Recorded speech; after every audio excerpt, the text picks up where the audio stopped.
Hello friends, channel make mathematics easy with Manoj Bahuguna में एक बार पुनः आप सबका स्वागत है। आज इस वीडियो में हम कक्षा 10 गणित अध्याय 8 त्रिकोणमिति का परिचय प्रश्नावली 8.4 प्रश्न संख्या 5 के 10वें भाग का हल करना सीखेंगे। प्रश्न है, सिद्ध कीजिए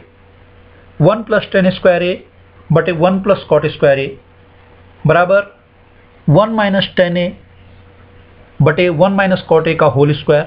बराबर tan स्क्वायर a। जैसे कि हम यहाँ पर इस प्रश्न में देख रहे हैं कि हमें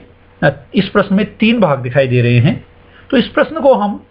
प्रथम और द्वितीय भाग से हल करेंगे तथा प्रत्येक स्थिति में प्रथम भाग को हल करके तृतीय भाग के बराबर तथा द्वितीय भाग को भी हल करके तृतीय भाग के बराबर हम सिद्ध करेंगे और इस प्रकार हमें तीनों भाग बराबर प्राप्त हो जाएंगे। तो इसके हल करने के लिए हम सर्वप्रथम इसके प्रथम भाग को लेते हैं, जो कि हमारे पास 1 + tan स्क्वायर a बटे 1 + cot स्क्वायर a है। हम जानते हैं कि tan स्क्वायर a बराबर sin स्क्वायर a बटा cos स्क्वायर a होता है तथा cot स्क्वायर a बराबर cos स्क्वायर a बटे sin स्क्वायर a होता है। अतः हम tan स्क्वायर a के स्थान पर sin स्क्वायर a बटा cos स्क्वायर a तथा cot स्क्वायर a के स्थान पर cos स्क्वायर a बटे sin स्क्वायर a लिख देते हैं। इस प्रकार हमें 1 + sin स्क्वायर a बटा cos स्क्वायर a बटे 1 + cos स्क्वायर a बटे sin स्क्वायर a प्राप्त होता है। अब हम अंश में तथा हर में लसापा लेते हैं। हमें अंश में cos स्क्वायर a तथा हर में sin स्क्वायर a लसापा प्राप्त होता है। इस प्रकार जब यह cos स्क्वायर a 1 से गुणा करेगा तो हमें cos स्क्वायर a प्लस 1 की गुणा sin स्क्वायर से, क्योंकि cos स्क्वायर a से हम cos स्क्वायर a को भाग देंगे तो हमें 1 प्राप्त होगा और उस 1 की गुणा हम cos स्क्वायर a के अंश sin स्क्वायर a से करेंगे। इस प्रकार हमें अंश में cos square a plus sin square a बटे cos स्क्वायर a प्राप्त होगा। इसी प्रकार नीचे हम sin स्क्वायर a लसापा लेंगे और sin स्क्वायर a की 1 से गुणा, क्योंकि जब इसका हर हम 1 मानेंगे उस 1 से हम sin स्क्वायर a को भाग देंगे तो हमें भागफल भी sin स्क्वायर a ही प्राप्त होगा तथा sin स्क्वायर a की 1 से गुणा होने पर हमें sin स्क्वायर a तथा जब हम इस sin स्क्वायर a से लसापा जो sin स्क्वायर a उसको भाग देंगे तो हमें 1 प्राप्त होगा और 1 की गुणा हम इसके अंश cos स्क्वायर a से करेंगे तो हमें cos स्क्वायर a प्राप्त होगा। इस प्रकार हमें sin square a plus cos square a बटा sin स्क्वायर a प्राप्त होता है। अब हम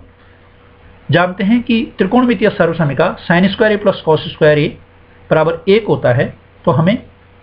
cos square a plus sin square a के स्थान पर भी 1 तथा sin square a plus cos square a के स्थान पर भी 1 लिख देते हैं। इस प्रकार हमें 1 बटा cos स्क्वायर a बटे 1 बटा sin स्क्वायर a प्राप्त हो जाता है। अब हम जानते हैं कि भिन्न के नीचे भी जब भिन्न होती है तो नीचे वाली भिन्न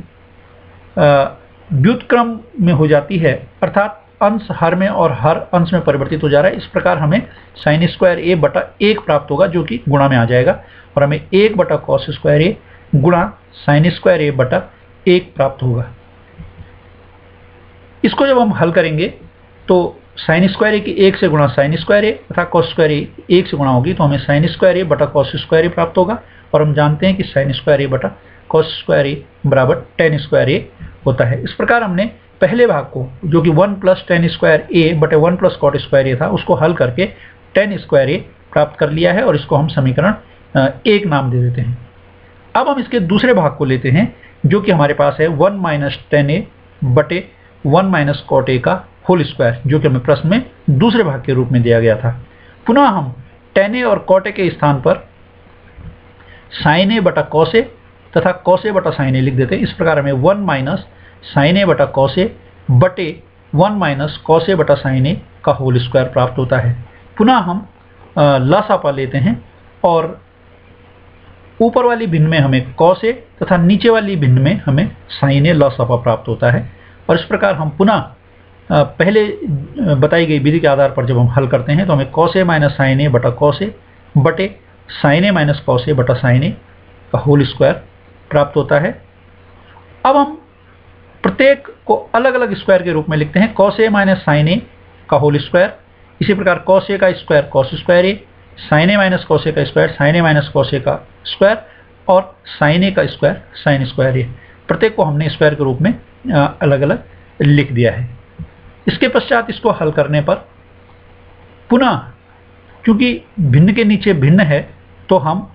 नीचे वाली भिन्न को पुनः जो है अंश को हर और हर को अंश में परिवर्तित करके गुणा में लिख देते हैं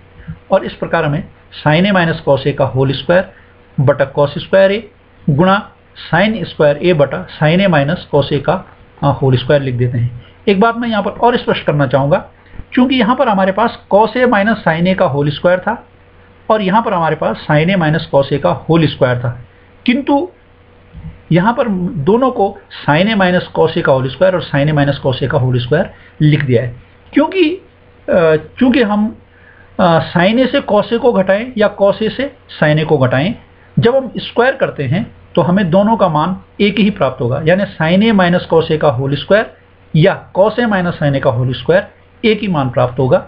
और इस प्रकार हम sign A minus cos A का होल स्क्वायर बटा कॉस स्क्वायर ए इंटू साइन स्क्वायर ए बटा sign A minus cos A का होल स्क्वायर प्राप्त हो जाता है और इस प्रकार ये दोनों एक दूसरे से कट जाते हैं और हमें साइन स्क्वायर ए बटा कॉस स्क्वायर ए प्राप्त होता है, जिसको कि हम टेन स्क्वायर ए के रूप में लिख सकते हैं। अतः हमने दूसरे भाग 1 माइनस टेन ए बटे 1 माइनस कॉट ए का होल स्क्वायर को हल करके टेन स्क्वायर ए प्राप्त कर लिया है, अर्थात 1 माइनस टेन ए बटे 1 माइनस कॉट ए का होल स्क्वायर बराबर टेन स्क्वायर ए, और इसको हम समीकरण नंबर 2 से निरूपित कर देते हैं। इस प्रकार यदि हम समीकरण 1 और समीकरण 2 से देखें तो हमने 1 प्लस टेन स्क्वायर ए बटे 1 प्लस कॉट स्क्वायर ए को भी टेन स्क्वायर ए के बराबर तथा 1 माइनस टेन ए बटे 1 माइनस कॉट ए का होल स्क्वायर को भी टेन स्क्वायर ए के बराबर सिद्ध कर दिया है, अर्थात तीनों भाग हमें बराबर प्राप्त हो गए हैं कि 1 प्लस टेन स्क्वायर ए बटे 1 प्लस कॉट स्क्वायर ए बराबर 1 माइनस टेन ए बटा 1 माइनस कॉट ए का होल स्क्वायर बराबर टेन स्क्वायर ए, और यही हमको सिद्ध करना था। यदि आपको यह वीडियो पसंद आया हो तो इसको लाइक और शेयर अवश्य करेंगे तथा channel make mathematics easy with Manoj Bahuguna को सब्सक्राइब करने की कृपा करेंगे। धन्यवाद।